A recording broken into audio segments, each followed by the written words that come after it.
Good morning. I'm just out in the shop this morning working on the 77 Pro Touring F Body Trans Am, getting ready for UMI King of the Mountain. No, Muscle on the Mountain this weekend. How could I get those mixed up? And I haven't done much of an overview of where we're at with the car right now, and I had a couple questions asked that I wanted to answer, so bear with me. I'll see if I can do that.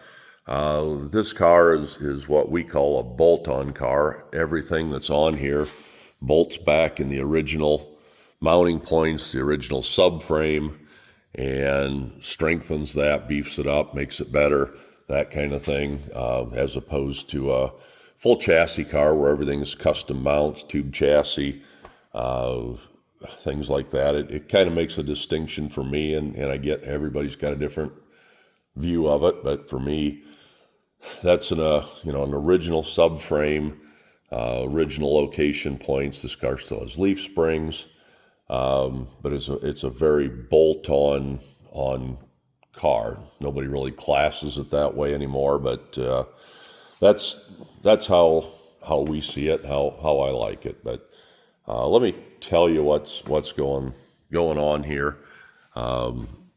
This is a kit that starts out here to adjust the bump steer here so that you can bring this up and down and adjust it with your alignment. PTFB makes these arms that are easier to adjust for your toe in, toe out, so I can set that. This is a blade front sway bar made by Pro Touring F Body. It's got adjustable ends out here so I can stiffen and soften as needed. Tubular upper and lower arms that Dave made for me there. These were a prototype set. Upper is adjustable so you can get your caster and camber right. We've got Viking coilover shocks here with the adjusters right here. Plus, you can't really see it very well, but up here, there's another adjuster. There it is with the big bolt. And I can set the ride height up and down by just loosening that nut, turning that bolt, and running it up and down there instead of having to clock it in here, which makes it easier for me.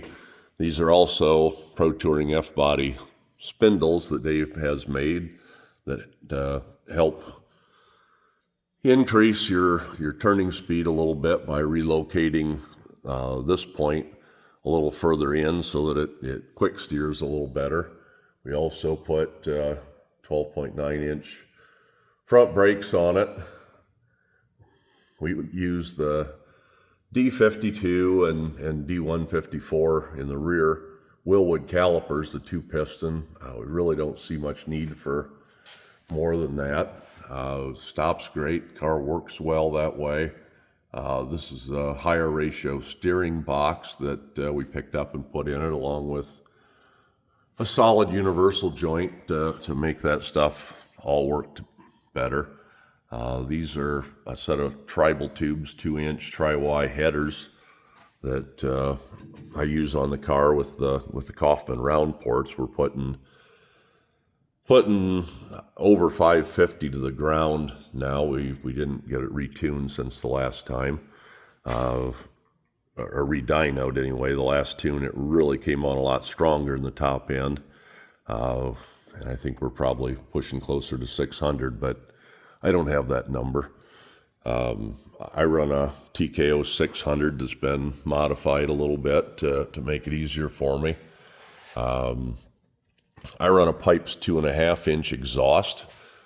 I need to remake some of this stuff that was a little bit quickly done last year to make that flow a little bit better.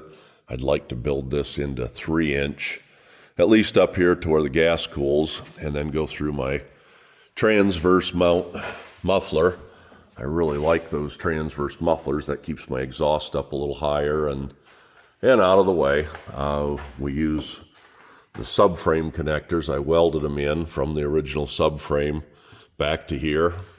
You can see they're not really very scuffed up. Most of that's from my trailer. They don't hit the ground. They're tucked up really nice and tight across the top there. Makes that work out really well. There's the D154 calipers up in there. I just put this rear end in this week. It's a QuickTime 9-inch aluminum housing. I run a 323 gear. The Pontiac's got more than enough torque to pull that gear with that. Adjustable hollow rear sway bar.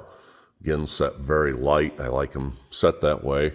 I run an 1.5-inch spacer to get the ride height down because we're using the stock mounting points for this cage. This cage raises the front spring perch just a little bit. And it's like this one, it lowers the rear a little bit, so you're getting more up pinion angle, especially when you're on the throttle, to help get more traction. And that was a mod that really helped me get out of the corners better. As you can see, this is a leaf spring car. Anyone that tells you leaf springs are terrible, they're not. Are there better things out there? Probably. But these bolt right in, they really work. They handle the horsepower. And about anybody I run with will tell you it's a very competitive car on leaf springs. You don't have to spend mega bucks to get great performance. The ride's pretty good. The handling is great. It really works. This piece I made, this is a Pinard bar, and everybody always asks me, well, why you run a Pinard bar? That's for keeping the rear end centered. You get a little deflection out of the leaf springs and stuff, but the real reason for running the Pinard bar is to move these points up and down here, and it changes the leverage on the car. So when it starts to lean into a corner, it's pulling and moving the body around, and playing with that and moving that around really helped me to square up the car and get it to bite better. My biggest problem's always been traction in the rear coming out of the corners, and all of these things, these mods, the Pinard bar and the Viking shocks, again, up there where I can go in here and adjust compression and rebound in order to get this thing to settle down, squat down, and help me with some traction, is all done a lot to make it faster. That's pretty much the bottom line here. I am running 10.5-inch wide weld wheels. These are RE71s. They only come in a 295 in the 18. That's what I've got on it right now. I've had 315 Yokohamas on it, and I love those. I'm playing with these to see if there's anything any better. I've rolled the fender lip up in there a little bit to give the tire a little more clearance up top. And same thing on the front. I've rolled this front lip up in here to make sure I've got lots of tire clearance. And I made a little bit bigger opening right up here. These are fiberglass. I took the lips and stuff out, old HO racing trick. You cut the lips all out of it along there. And then I made a fiberglass mold and made them come right out. So I've got as much room as I can have. Anything else I can tell you about it, let me know. But that's kind of the overview. Well, there's another thing. Look at that. I forget some of the things I did. I made a whole aluminum radiator support to hang the fenders, all that kind of stuff off. Took another 30-some pounds out of it. She's a good running, semi-lightweight. It usually weighs in around 3450, sometimes as low as 3350 if I'm playing with taking things out of it or getting it down there. But that's what it is.